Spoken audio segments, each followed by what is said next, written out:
Hi viewers, আশা করছি সবাই ভালো আছেন। আজ তৈরি করে দেখাবো গরুর মাংসের ভুনা খিচুড়ি বা বিফ ভুনা খিচুড়ি। আমি আশা করছি আমার আজকের রেসিপিটি দেখে আপনাদের ভালো লাগবে। আর ভালো লাগলে প্লিজ আমার চ্যানেলটি সাবস্ক্রাইব করে পাশের বেল আইকনে ক্লিক করবেন। এতে করে আমি যখনই কোনো নতুন রেসিপি আপলোড করব আপনি তার নোটিফিকেশন পেয়ে যাবেন। আর ভিডিওটি আপনার ফ্যামিলি অ্যান্ড ফ্রেন্ডসদের সাথে শেয়ার করবেন। তো চলুন দেখে নিই কীভাবে এটা বানাতে হবে। এই খিচুড়িটা বানানোর জন্য ফার্স্টে আমি গরুর মাংসটা ভুনা করে নেব। এর জন্য একটা কড়াইতে আমি 1/4 কাপ তেল গরম দিয়ে নিয়েছি। আর সেই তেলের ভিতরে 1/4 কাপ পেঁয়াজ কুচানো সামান্য একটু ব্রাউন কালার করে ভেজে নিয়েছি। আর এ সময় চুলার আঁচটা থাকবে মাঝারিতে। এখন দিয়ে দিচ্ছি 1/2 চা চামচ করে আদা বাটা, রসুন বাটা আর জিরা বাটা। সব কিছু নেড়ে মিশিয়ে নিচ্ছি। দিয়ে দিলাম সামান্য একটু পানি, এতে করে মশলাগুলো পুড়ে যাবে না। এখন দিয়ে দিচ্ছি 1/2 চা চামচ করে হলুদের গুঁড়ো আর শুকনো মরিচের গুঁড়ো। আর দিয়ে দিচ্ছি স্বাদ মতো লবণ। এখন সব মশলা ভালো মতো কষিয়ে নেব।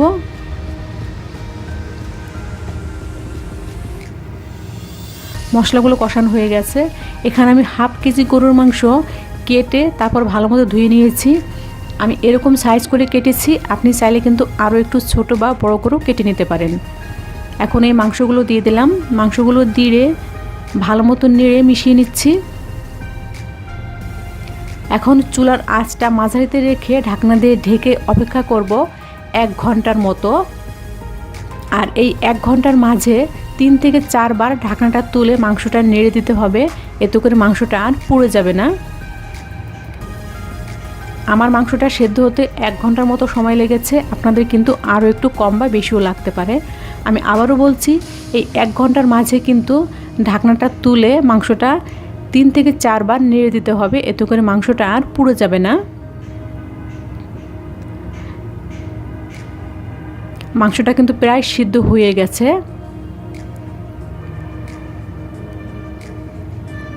এই পর্যায়ে দিয়ে দিচ্ছি সামান্য একটু এলাচের গুঁড়ো আর 1 টুকরো দারুচিনি। একটু নেড়ে মিশিয়ে নিচ্ছি। এখন আবারও ঢাকনা দিয়ে ঢেকে চুলার আঁচটা একেবারে কমিয়ে অপেক্ষা করব 10 মিনিট। ফিরে আসছি 10 মিনিট পর। এখন মাংসটা পুরোপুরি সিদ্ধ হয়ে গেছে। এখন এই মাংসটা আমি চুলা থেকে নামিয়ে নেব। এখন খিচুড়িটা বসাবো। এর জন্য একটা কড়াইতে আমি 1/4 কাপ তেল গরম দিয়ে নিয়েছি। আর সেই তেলের ভিতরে দিয়ে দিলাম 2টো শুকনো মরিচ, একটা তেজপাতা আর 2টো এলাচ। সব কিছু সামান্য একটু ভেজে নিয়েছি। এখন দিয়ে দিচ্ছি 1/4 কাপ পেঁয়াজ কুচানো। পেঁয়াজটাও একটু ভেজে নেব। আর এ সময় চুলার আঁচটা থাকবে মাঝারিতে। এখন দিয়ে দিচ্ছি 1/2 চা চামচ আদা বাটা, রসুন বাটা আর 1/4 চা চামচ জিরা বাটা। একটু নেড়ে মিশিয়ে নিচ্ছি। দিয়ে দিলাম সামান্য একটু পানি, এতে করে মশলাগুলো পুড়ে যাবে না।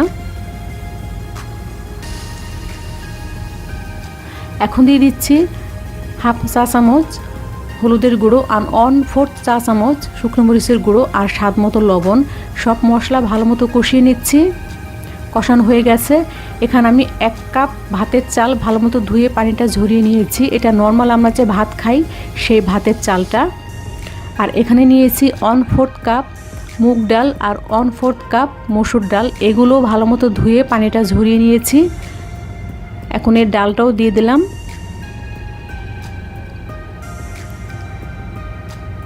এখন চুলার আঁচটা মাঝারিতে রেখে চাল আর ডাল 1 মিনিটের মতো ভেজে নিতে হবে।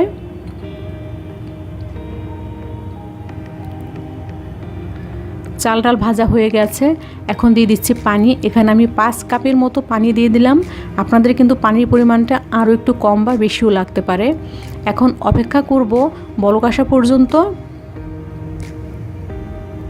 একটু নেড়ে নিচ্ছি। বলক চলে এসেছে। এখন দিয়ে দিলাম স্বাদ মতো লবণ আর 2টো কাঁচামরিচ। মরিচের পরিমাণটা কিন্তু আপনারা আরও একটু বাড়িয়েও দিতে পারেন। এখন চুলার আঁচটা মাঝারিতে রেখে ঢাকনা দিয়ে ঢেকে অপেক্ষা করব 10 মিনিট। 10 মিনিট পর ঢাকনাটা তুলে নিচ্ছি। 10 মিনিট পর কিন্তু চালটা অর্ধেক সিদ্ধ হয়ে গেছে। এ পর্যায়ে আমি সেই কষিয়ে রাখা গরুর মাংসটা দিয়ে দিলাম। মাংসটা দিয়ে ভালো মতো নেড়ে মিশিয়ে নিচ্ছি।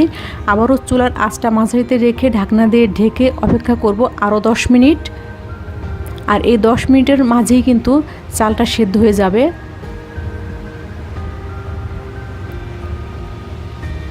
দশ মিনিট পর ঢাকনাটা তুলে